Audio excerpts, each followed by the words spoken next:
Pamatysite antrą dalį pokalbio su buvusiu Palangos apžvalgos rato akcininku Romu Katinu. Vėliau po kiek laiko pasiūlė į mūsų kompaniją įtraukti ir merą Vaitkų. Šarūnas Vaitkus, jo biografija. Šiandien kreipiuosi ne tik į generalinę prokurorę Nidą Grunskienę, bet jau ir į Nacionalinę žemės tarnybą, Valstybinę teritorijų planavimo ir statybų inspekciją ir noriu paklausti, kas vyksta. Dainius Drungilas tai yra Rota Fortuna Palangos apžvalgos rato direktorius, taip, ir apie Šventosios jūrų uosto direkcijos išnuomotą teritorija, kur yra Šventosios atrakcionai, Kopų gatvė 17A, pusvelčių išnuomota teritorija.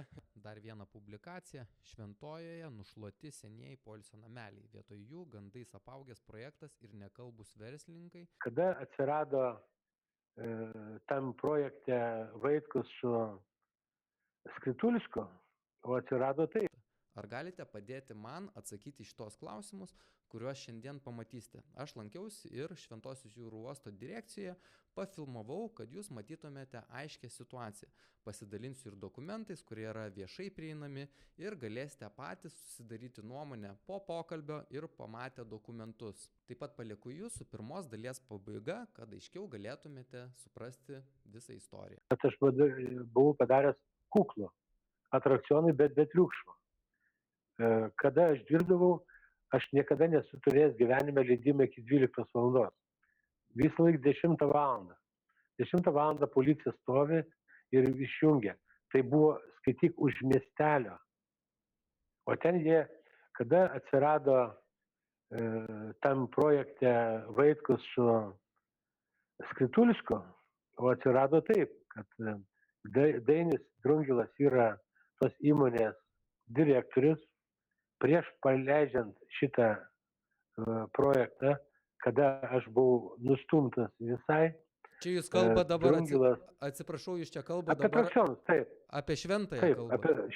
apie šventą.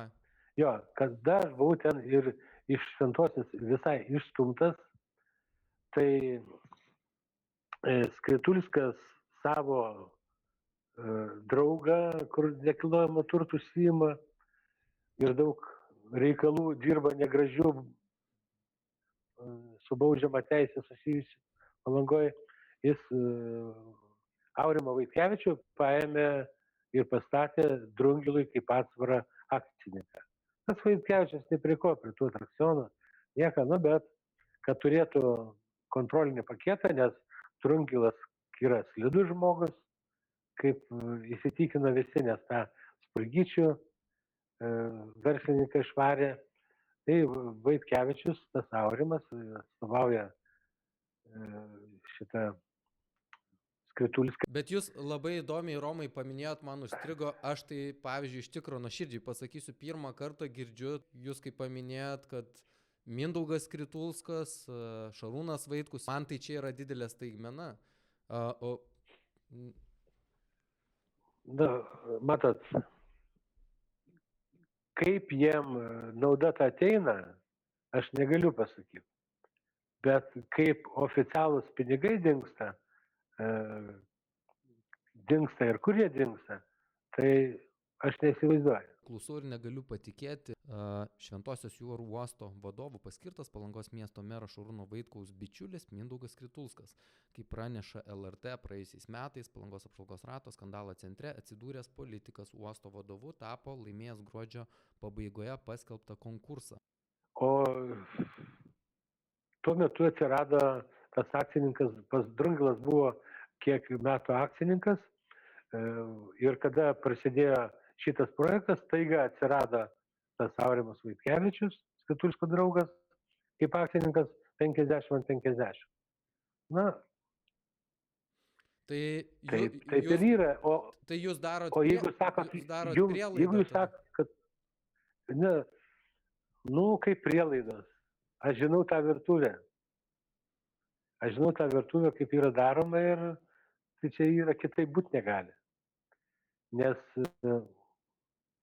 Šimaitis man buvo dar pasakęs, kaip paskutinį kartą, gal ne prieš paskutinį, kaip matėme su juo, tai jisai sakė taip, sako Romai, mes ten braižiam, projektavom, viskas gerai, bet dėl atrakcionų aikštelės tu dabar kalbėk su savo draugu, su Mindaugu Skritulskiu. Nes sako, mano kavinės ir kioskai, o atrakciono aikštelė reguliuoja Mindaugas. Sako, mano teritorija šita, kraštas, o ten, kas yra toliau, kur atrakcionai Mindaugas.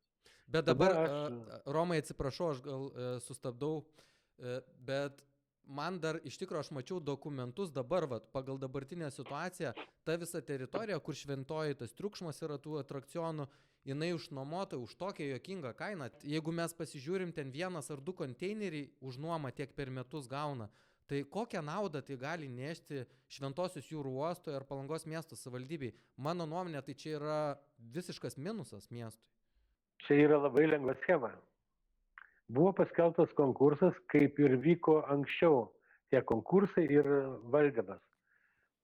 Ten buvo nuomojami nameliai, tik tai nameliai, nes tengi žemės tos nėra. Jeigu jūs ateinat įsinuomoti namelius, ten buvo kaina nustatyta 28 000, kuri ir liko.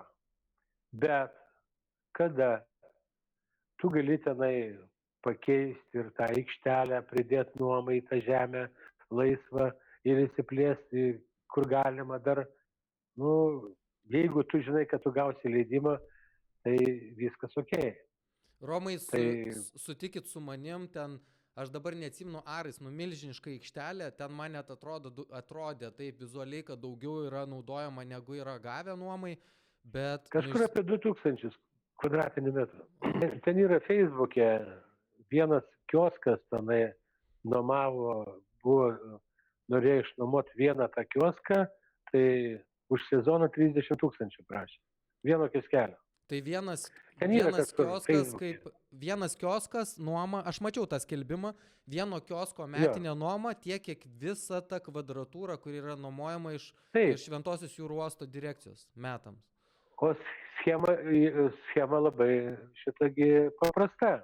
Jeigu jūs išsinuomojat tuos namelius, tai jūs turėsite tuos namelius įdėti pinigų ten, juos suremontuoti ir nuomuoti, Bet jeigu aš išsinuomosiu, aš gausiu, pavyzdžiui, tą aikštelę visą, aš nugriausiu kokius 4-6 namelius, kaip buvo padaryta, kad man tilptų daugiau atrakciono, daugiau, kad būtų pajamų.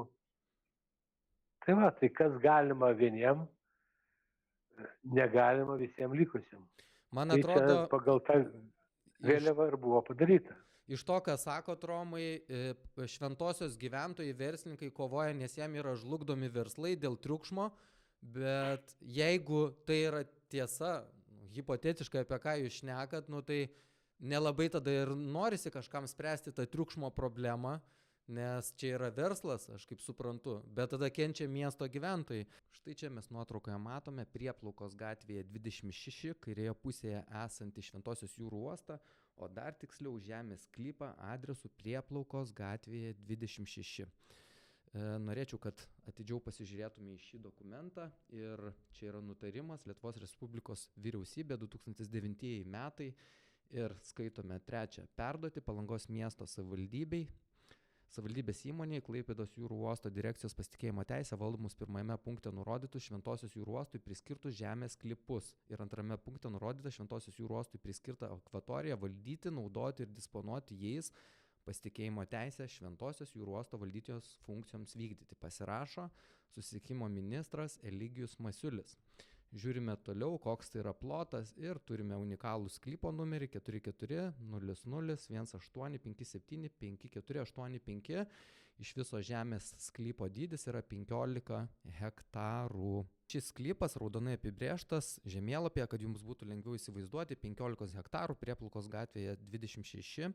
Į šią teritoriją patenka nekilnojamo turto objektai. Geltona spalva matote viršuje, statiniai inžinerinis statinys, kiemo aikštelė, registruoti adresu Kopų gatvė 17A, apie kurį dar šiek tiek pakalbėsime. Na, o juoda spalva matome, ši teritorija į tą visą plotą neįeina, kad būtų aiškiau. Štai taip atrodė konkursas, kuris buvo skelbtas, apie kurį aš anksčiau kalbėjau, apie Kopų gatvę 17A. Tai puslapis nebeprieinamas, dar visai nesenai aš viešinau tą informaciją, nežinau kodėl yra pašalinta. Taip pat sutartis, prisijungiau prie internetinio puslapio, nes aš buvau įsisaugojęs visas nuorodas, taip pat nėra prieinama, bet ką aš turiu iš tikro išsisaugojęs visą sutartį. Taigi aš užbėgau įvykiams už akių, turiu ir konkurso detalės, ir pačią sutartį, kurią mes galėsime ir panagrinėti. O dabar kviečiu kartu nuvykti į Šventosios jūrų uosto nuomojamą teritoriją Kopų gatvė 17A, tai yra Šventosios atrakcionų aikštelė. Štai čia nepatingėjau atvažiuoti į Šventosios teritoriją, tai yra Kopų gatvė 17A. Parodysiu objektus, kuriuos čia matote, apie kurius buvo kalbama įraše. Aiškiau matysite, tenais toliau, tame tarpe aš parodysiu, yra didelė aikštelė, kur vasaros metu puikiausiai darbuojasi atrakcionai. Čia yra prekybos ir paslaugų ir maitinimo įstaigų konteineriai, dabar taip galima pavadinti, o anksčiau čionais stovėjo valstybiniai nameliai, kurie turėjo savo unikalius numerius. Sutarties dokumentuose jų yra 21, man pavyko čionais suskaičiuoti tik tai 6 likusius namelius. Kur kiti nameliai? Kodėl jie buvo nugriauti? Tai čia atsiverčiu dar kartelį nuomos sutarties projektą. Žiūrėkime, žemės sklype, Prieplaukos gatvė 26, Palangoje esantis ir stovintis statiniai. Štai čia jie visi yra išvardinti. Tai yra vasarnamiai, parduotuvės, sandėliai, prekybos paskirties pastatai, maitinimo paskirties pastatai bei inžinerinis statinys, kiemo aikštelė. Štai čia apačioje matome unikalus numeris 25 96 5000 7240. Nuosavybės teisė priklauso Lietuvos Respublikai, bet turto pasitikėjimo teisė yra valdomi savivaldybės įmonė Šventosios jūrų uosto direkcijos. Adresu Kopų gatvė 17A, kur aš buvau teritoriją apibrėžęs geltonai, sudaryta nuomos sutartis su Obvoster, galiojanti nuo 22 metų 10 mėnesio 27 dienos. Dabar norėjau parodyti, kaip šitie nameliai atrodo. Tai yra 6 likę nameliai mano skaičiavimų su unikaliais numeriais, kurie priklauso valstybėje, o dar tiksliau Šventosios jūrų uosto direkcijai, nes jie ir nuomoja šitą visą teritoriją. Taigi, tokių namelių su unikaliais objektais ir kitokiais pastatais buvo net 21, tą mes matome sutartyje. Kad žmonės suprastų aiškiau, kur mes randamės, tai čia už tiltelio yra Šventosios energetikas. Čia nais matome, kioskelį ir alų pardavėją, tai reiškia, kad turi pastatėlis šitas unikalų numerį. Ir štai šita visa aikštelė, kur vasarą, kiekvieną vasarą čia yra triukšmaujama, puikiausiai veikia atrakcionai, sukasi ratas. Kaip matote, šita visa teritorija, tai sutartyje parašyta, kad pagal nuomos sutartį, kurią teikia Šventosios jūrų uosto direkcija, tai yra skiriama 2300 kvadratinių metrų. Bet regijo aš esu apibrėžęs, vasaros metu yra okupuojama ir čia veikia atrakcionai 9000 beveik 200 kvadratinių metrų. Dabar šitos visos teritorijos, tai yra 2300 kvadratinių metrų, kaip minėjau, didesnė teritorijos dalis yra naudojama vasaros metu. Kaina sutartyje yra 28 000 eurų metams, tai yra 2300 eurų su centais mėnesiui. Dabar dar kartelį noriu aš jūs sugrąžinti į sutartį. Pasižiūrime, bendras plotas 2317, iš kurio kiemo aikštelė 1708 kvadratai. Ten vyksta veikla visoje aikštelėje, nors mes puikiai matome kvadratūrą, kalba eina apie 9000 kvadratinių metrų. Tačiau kas man labai kliūva šitoje sutartyje, 4.1.2 punktas. Ir 4.1 sako, nuomotojas įsipareigoja, nuomotojas, tai yra Šventosios jūrų uosto direkcija. Ir mes ateiname 4.1.2 punktą ir skaitome. Sutarties galiojimo laikotarpiu atlikti nuomojamo turto ar su juo susijusių inžinerinių sistemų kapitalinio remonto darbus, kai atliekami viso objekto, kurio dalis nuomojama, arba su tuo objektu susijusių inžinerinių tinklų kapitalinio remonto darbai. Man dabar kyla pagrįstai klausimas, žiūrint į šitą punktą, reikalinga ir aukšta įtampa elektra, išasfaltuota aikštelė, aiškiai matoma vasaros metu ir ta aikštelė išasfaltuota ne 2300 kvadratinių metrų, o visa aikštelė. Dabar hipotetiškai mąstant, pagal tai, ką žiūriu į sutartį, jeigu Šventosios jūrų uosto direkcija atveda ir elektrą, išasfaltuoja aikštelę, visa nuoma aikštelės kainuoja 28 000. Sutartis yra 5 metams pasirašyta, iš viso nieko nežinome, nei kas mokėjo už elektrą, nei kas mokėjo už aikštelės išasfaltavimą. Į šitos klausimus turi institucijos atsakyti. Paprastai sakant, jeigu už visas šitas paslaugas susimokėjo ne nuomininkas, tai tada šičia nėra absoliučiai jokios ekonominės naudos. Aš dar vasarą lankiausi Šventosios jūrų uoste, štai matote video, aš tik tai norėčiau priminti, kad Šventosios jūrų uosto įstatymo 4 straipsnio 1 dalis numato, kad uosto paskirtis yra priimti pramoginius, mažuosius ir sportinius laivus ir vykdyti su buriavimo sritimi susijęs neformaliojo švietimo veiklas, priimti žvejybos laivus, priimti nedidelius jūrų kruizinius ir keleivinius įvažiuojamuosius laivus. Ir iš tikro tas sąrašas nėra ilgas ir jisai yra aiškiai apibrėžtas. Šventosios jūrų uosto įstatymo 4 straipsnio 1 dalyje yra pateikiamas baigtinis sąrašas veiklų.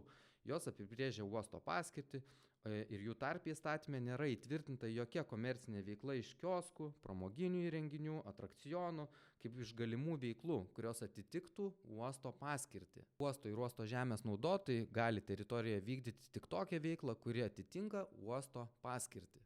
Pasakykit man dabar, kokia yra ekonominė nauda Šventosios jūrų uosto direkcijai, kokia ekonominė nauda yra Palangos miesto savivaldybei. Ir dabar dalinuosi, galite matyti ir skelbimą. Taigi čia 28 000 eurų už metus už šitą visą aikštelę, o vienas konteineris nuomojasi priekyje, kur matėte, 30 000 eurų per metus. Kokia tai įspūdinga vieta, galite matyti iš čia, o štai ten toli matome ir Šventosios jūrų uosto direkciją, kur sėkmingai darbuojasi buvęs Seimo narys Mindaugas Skritulskas. Ir negi pro savo langą jisai nemato, kad čionais yra užgrobta didelė dalis teritorijos ir šita vieta visiškai absoliučiai neneša jokios ekonominės naudos Šventosios jūrų uosto direkcijai. Šventosios verslininkai kreipėsi dėl triukšmo ir kreipėsi ir nacionalinė žemės tarnyba ir statybų inspekcija.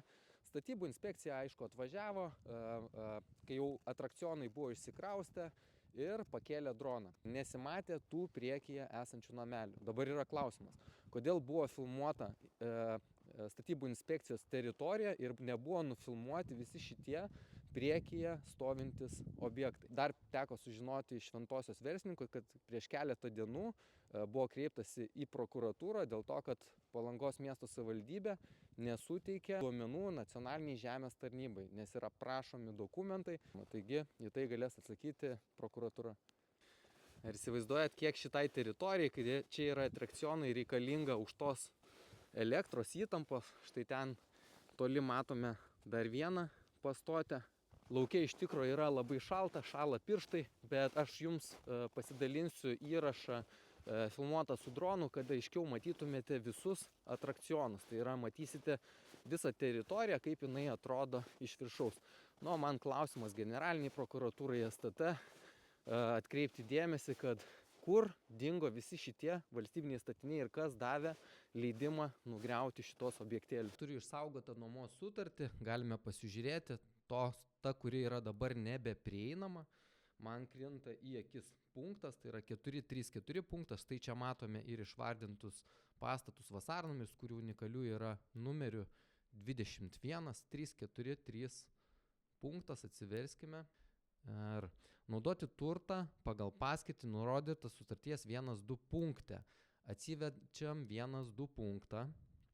Štai čia turtas skirtas poilsio ir rekreacijos, vasarnamių nuomos veikloms vykdyti. Nėra jokios kalbos apie pernuomavimą, nėra jokios kalbos apie atrakcionus, tai yra konkrečiai pasakoma skirtas poilsio ir rekreacijos, vasarnamių nuomos veikloms vykdyti. Taip pat sugrįžtame atgal į šitą punktą ir vadovautis nustatytais šios paskirties turto priežiūros, priešgaisrinės saugos ir sanitariniais reikalavimais užtikrinti jo gerą būklę, atsižvelgdamas į normalų nusidėvėjimą, saugoti turtą nuo sugadinimo, dingimo. Tai dabar man kyla klausimas, jeigu liko tik tai 6 nameliai, o sutartyje yra parašyta konkrečiai, kokiu tikslu galima naudoti pagal sutartį, kur dingo tie nameliai. Pasižiūrėkime į 4.5 punktą. Nuomininkas neturi teisės subnuomoti turtą ar jo dalies ar suteikti tretiesiems asmenims kokiu nors kitų teisių naudotis turtu ar jo dalimi. Nuomininkas taip pat neturi teisės perleisti visų ar dalies savo teisių ar pareigų kylančių iš sutarties, įkeisti turto nuomos teisės ar perduoti jos kaip turtinio įnašo kuriam nors trečiajam asmeniui ar kitaip suvaržyti sutartyje nustatytų turto nuomos teisių. Dabar eisime į punktą 4.7. Nuomininkas turi teisę be išankstinio nuomotojo sutikimo savo lėšomis atlikti turto pertvarkymus reikalingus tam, kad turtą būtų galima naudoti pagal paskirtį, nurodytą sutarties 1.2 punkte. Tai yra, mes jau skaitėme, kad yra namelių nuoma ir rekreacinė veikla, su sąlyga, kad tokie pertvarkymai nesusiję su statinio rekonstravimu ar kapitaliniu remontu, kaip jie apibrėžti Lietuvos Respublikos įstatyme. Einame į punktą 5.4. Už turto pabloginimą nuomininkas atsako Lietuvos Respublikos civilinio kodekso 6500 straipsnėje nustatyta tvarka. Pagrįstai klausimas, mes turime sutartį, yra konkrečiai nustatytos sąlygos, ką galima daryti, ko negalima daryti, tai kaip dabar viskas atrodo? Viskas labai blogai atrodo. Mes matome sutartyje konkrečiai nustatytas sąlygas, bet mano nuomonė, skaitant jas, tai čia yra vien pažeidimai. Iš tikrųjų turėtų tuom susidomėti institucijos, išnagrinėti šitą sutartį. Nežinau, kodėl jinai yra išimtai dabar iš interneto, bet mes mielai su šita sutartimi pasidalinsime su teisėsaugos institucijomis. Turbūt natūraliai kyla klausimas, kodėl šitie verslininkai patys nedalyvavo konkurse. Atsakysiu paprastai, todėl kad bet kuris mirtingasis laimėjęs konkursą, kaip tai numato sutarties punkto 1.2 sąlygos, turėtų naudoti šitą teritoriją pagal paskirtį. Tai yra poilsiniai, rekreaciniai veiklai ir vasarnamių nuomai. O ką mes dabar matom? Mes matome griaunamus namelius, mes matome atrakcionų parko veiklą, paimta dar didesnė teritorija, išduoti prekybiniai leidimai. Kaip jums atrodo, ar paprastas žmogus galėtų susitvarkyti šituos visus dalykus? Mano klausimai institucijoms yra paprasti. Pirmas, kas yra tikrieji naudos gavėjai? Antras, kodėl šitoje išnuomotoje teritorijoje veikla vykdoma ne pagal paskirtį? Trečia, išnuomota teritorija ir vasarnamiai yra 2300 kvadratinių metrų. O vasaros metu aiškiai yra matoma ir nuotraukose pasidaliname, kad yra naudojama beveik 9000 kvadratinių metrų. Ketvirta, kur yra nameliai, kurie turi unikalius numerius, tai yra valstybės turtas. Kas davė leidimą juos nugriauti ir kas davė leidimą pastatyti konteinerius ant valstybinės žemės. Valstybinėje žemėje, kurioje yra visi pastatyti konteineriai, kurie neaišku kaip atsidūrė, veikla yra vykdoma ne pagal paskirtį, nes Šventosios jūrų uoste tokia paskirtis šiame žemės sklype nėra galima. Šešta, kokiu pagrindu buvo išduoti visi šitie prekybiniai leidimai komerciniai veiklai vykdyti? Septinta, kodėl atvažiavusios institucijos tikrinti, tai yra nacionalinė žemės tarnyba ir valstybinė teritorijų planavimo ir statybų inspekcija mėto viena nuo kitos šituos patikrinimus, o galiausiai atvažiavus nenufilmuoja visos teritorijos, ten kur stovi daug pastatų, neaišku kaip jie atsiradė, neaišku kur yra dingę nameliai su valstybinės registracijos numeriais. Kodėl taip yra? Atsakykite į šitos visus klausimus. Ne kartą minėjot, sakėt, Matai, pradėsi kalbėti apie Palangos rato problemas, pamatysi, kaip pradės viešoje erdvėje apie tave kalbėti negražius dalykus, tai galiu pasakyti Romai, viskas iki vieno žodžio išsipildė. Jūs kaip, negaliu sakyti kaip burtininkas, bet kaip matytumėt ateitį, tą, ką jūs sakėt, visas tas ir vyksta. Bet dabar mano klausimas yra žmonės, kurie žiūrės šitą įrašą, miesto gyventojai, Palangos miesto svečiai. Jeigu sakytų, kad jūs keršėt, jūs turėjot verslą, dabar neturit verslo ir čia viską, ką sakot, yra jūsų kerštas. Ką jūs tokiem žmonėm atsakytumėt? Aš nežinau, kad tai galima vadinti kerštu. Aišku, galima, kaip sakyt, nuryti seilę ir nugurtą seilę ir tylėt, užsidaryti savyje ir tylėt. Bet tik tai aš nebuvau toks žmogus kažkoks, aš būdavau visą laiką viešas žmogus, Vilniuje gerai žinomas, kaip verslininkas ir netgi laikraščiai rašydavas. Aš nemanau, kad kerštas, tik tai aš norėčiau, kad kam reikia žmonės, tiek verslininkai, paimtų ir išgirsta, kas jie per žmonės. kad jie turi kitas kaukės, kad draugas draugą gali narcizu vadinti, gali įžeidinėti, O kas gali čia taip, kritikuoti. kas vadino narcizu kurį? Nu, mano draugas, sakydavo, mano draugas toksai labai kietas, jisai labai mėgsta pasigirti, kad jisai labai kietas, labai krūtas, teisininkais. Aišku, kol nebuvo tų skyrybų verslo, tikrai mes esam padišam pasišnekėję visą kitą, bet jeigu ne Pranas Žeimys, jie likę buvo 3 – Želvys, Skrituliskas ir Vaitkus. Taigi Želvys daug metų juos auklėjo, reguliavo, jiegi konkuravo vienas su kitu, ypač Skrituliskas su Vaitkum. O Skrituliskas kitaip ir nevadindavo savo, kada jo nėra. Sako, narcizas. Aš, žinokit, aš kaip žmogus, negalėčiau tai pavadinti, aišku, tylėdavau. Bet tai dabar, kada taip įvyko, aš norėčiau, kad žmonės irgi žinotų, kas per žmonės. Jiem ne vieta politikai. Jiems, tokiems žmonėms, vieta su beisbolkėm sugrįžti Basanavičiaus gatvėje. Nu čia taip stipriai pasakėt, bet o ką jūs galvojate iš tikro per paskutinius kelis metus, ne vienas korupcijos skandalas, aš net žinau, berods vasario mėnesį yra baigiamosios kalbos dėl kyšio ėmimo Palangos miesto savivaldybei ir nesenai buvo pateikti įtarimai dėl dokumentų klastojimo, tai paprastai sakant, dėl korupcijos čekiukų skandale Dainiui Želviui. Ir man atrodo, vienas korupcijos skandalas, antras korupcijos skandalas.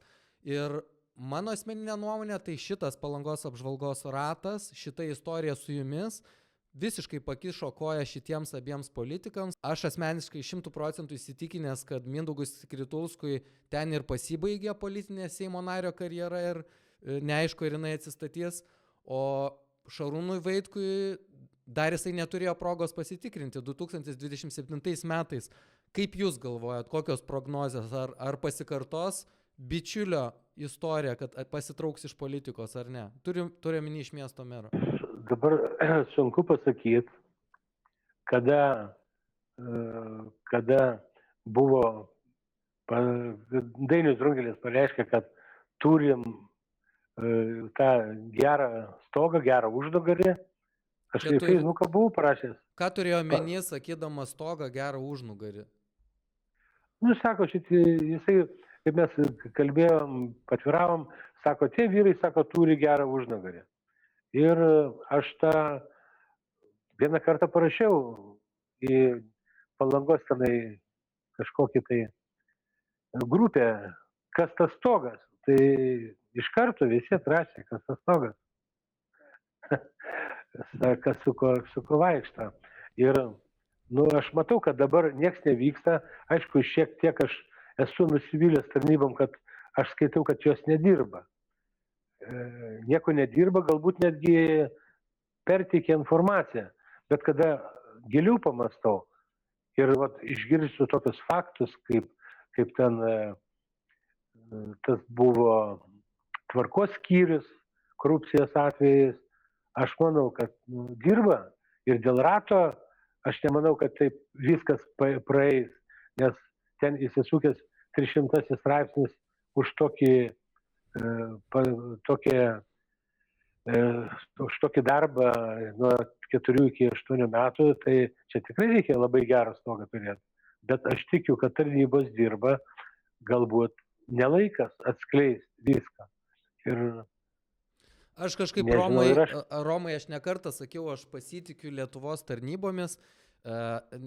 Man asmeniškai iš viso ne man spręsti ir ką mokesčių inspekcija nusprendė, tai jau lieka mokesčių inspekcijos kompetencijai, pareigūnų kompetencijai, bet aš kaip sakau, visi blogai darbai galų galiausiai vis tiek atsisuka prieš tos žmonės, jeigu juos darė. Tai jeigu juos darė kažką neteisėtai, aš galvoju, kad tai paprasčiausiai ratu sugrįš atgal.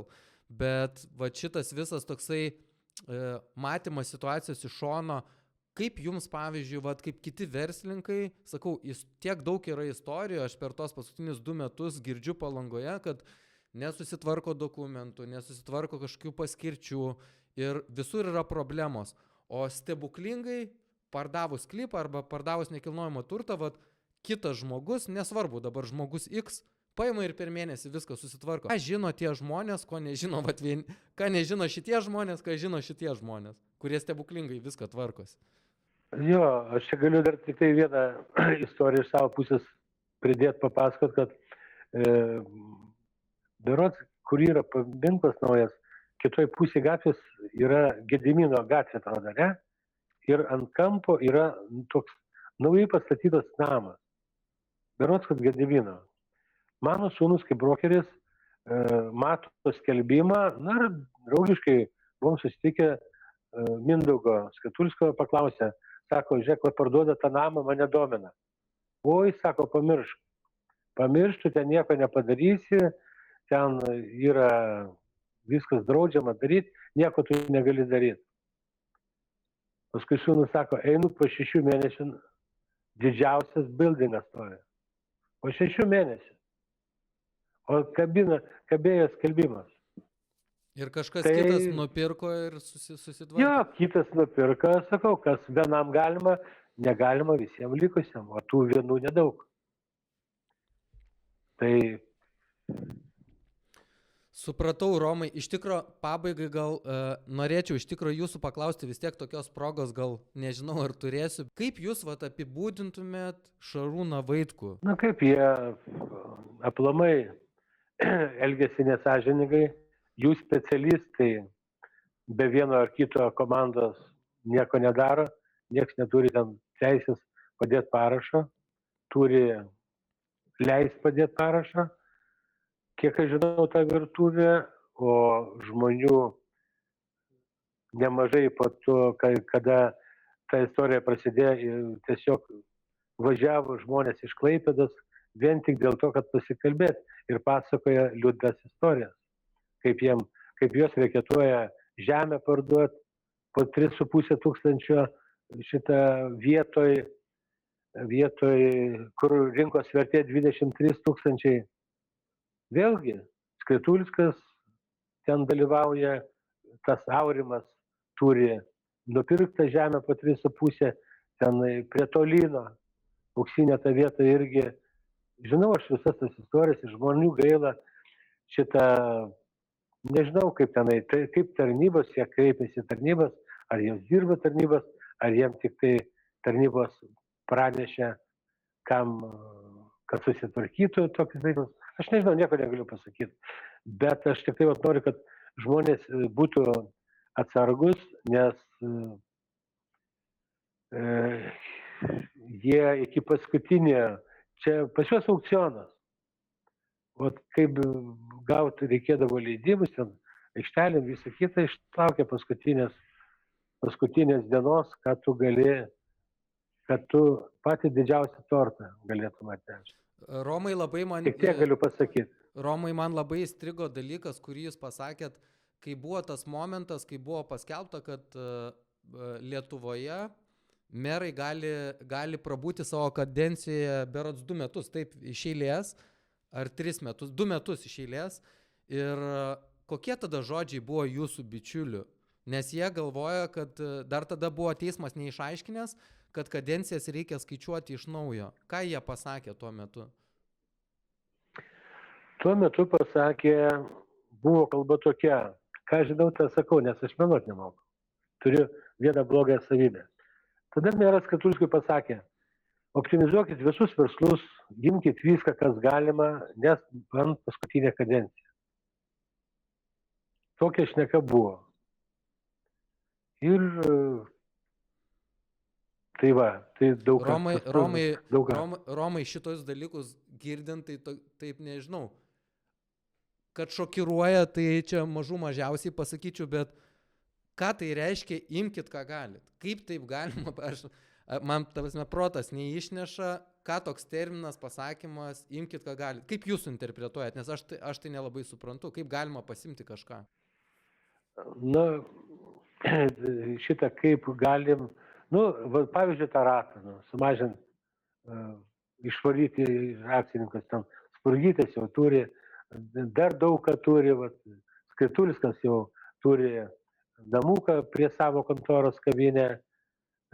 Dabar man labai įdomus dalykai vyksta, kad rato žemė yra bendrai svarstymas, apima tą trikampį žemės, kur yra trikampis golfo aikštelė, raudonas linijos apima ir šachmatinė. Aš žinau, kad jie domėjosi anksčiau ir kaip šachmatinę paimti.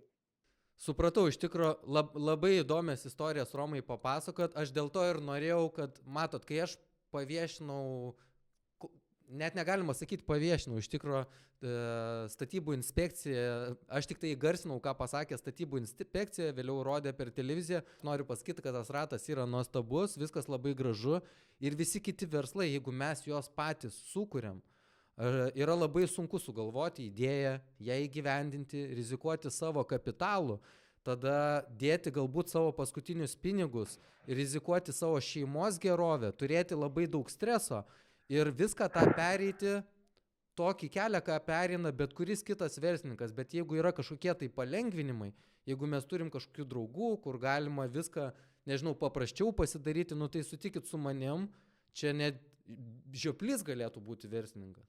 Nu taip, tik turėtų žalę šviesą. Jo, bet nežinau, kaip čia pasakyti, nes yra tokie niuansai, kur aš galiu kalbėti iki teisminiam tyrimui. Aš suprantu, Romai, suprantu. Viešai netgi negali visko pasakyti, dirba, gal jie dirba prevencinį darbą, gal jie nedirba. Aš nežinau, neturiu informacijos. Iš nieko neturiu informacijos, kaip įvyko. Anksčiau būdavo kitaip. Nueini į VMI, pakalbi, pasakai, mes darom taip, gerai, negerai. Pasako, jūs darot negerai, darykit taip, tvarkoj darom gerai. Dabar, kada prasidėjo tokie reikalai, kada į VMI netgi tu žmogus paprastas negali parašyti anoniminio skundo, nes tie jie reikalingi ir prisijungimai, ir visi kita, ir tu gauni roboto atgal atsakymą, nu tai yra visai kitaip. Jeigu VMI ten būtų bendradarbiautų, ar ne, ten kaip aš kreipiausi, pasiaiškintų, iškviestų, pasikalbam, ne, su faktus, pasižiūrim, vat, aš matau tokią situaciją. Jie sako, oi ne, Romai, situacija yra kitokia, jie dirba taip ir pačios viskas tvarkoja, aš susiraminčiau. Bet iki šiol negaliu, negaunu ramybės, tada žmogus pradedi galvoti, kad kažkas dirba ne taip, kažkas daro ne tą, kad teisybės nėra ir jos nepasieksi. Jeigu žiūrint į pabaigą mūsų pokalbio, aš noriu tik pasakyti, kad aš dabar šiuo metu esu pats laimingiausias žmogus. Aš nieko bendro neturiu su Palanga, su tai žmonėm, Skritulisku ir Vaitkum. Visi likusieji yra žmoniški, nieks manęs nevengia, pasikalbam, su kuo reikia, pabendraujam.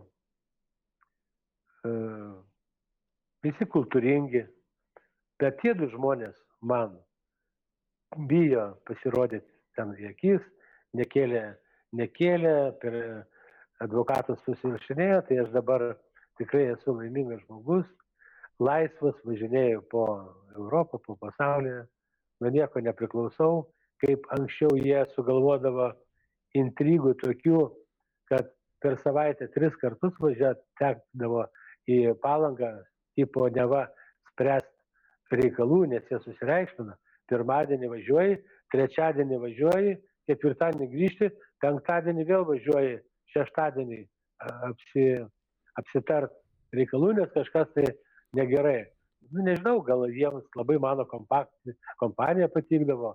Tikrai mėgstu baltą vyną, kartu išgerti, atsigerti ir alaus, ne pro šalį. Gal kompanija patikdavo, bet jie sugalvodavo. Ir aš visai buvau priklausomas. Dabar esu laisvas. Dabar šeima, vaikai ir džiaugsmas lieka. Su kuo, Romai, aš norėjau jūs ir pasveikinti ir iš tikro, man atrodo, buvo labai paprasta kalbėti, aš kaip sakau, yra paprasta kalbėti, kai tu sakai tiesą, nieko neslėpi, galėtų susidėlioti taškus, kur reikia, bet man atrodo, tas toks badimas ant žmonių pirštais, kad čia vat kažkokie tai atėjūnai, čia kelia triukšmą, čia kažko tai nepatenkinti, negražus miestas. Ne, aš, Romai, noriu pasakyti, kad man iš esmės, kaip žmogui, toks, kas aš esu, nepatinka neteisybė, nepatinka, kai yra skriaudžiami silpnesnieji. Ir labai gerai miesto meras paskutiniam savo įraše, kai aš paviešinau su Dariumi architektu iš Kauno, vyr architektu, jisai pasakė, Matas ieško nuskriaustųjų. Jisai taip pataikė iš tikrųjų į 10, aš visą gyvenimą nuo mažumės užstodavau skriaudžiamų žmonės. Tai vat, aš pabaigai norėčiau jums, Romai, palinkėti, kad nespjaukit dar tikrai ne vieną verslą su tokia didelė patirtim galit padaryti. Mėgaukitės savo laisvų laikų. Niekas čia nežino, galbūt 27 metai, 8 metai, galbūt atvažiuosit, išsišiepęs į Palangą ir sugalvosit vėl kažką daryti, ar į Šventąją. Tikėsimės. Ačiū labai, Romai, už pokalbį, gražios jums dienos ir iki susimatymo. Ačiū už pakvietimą.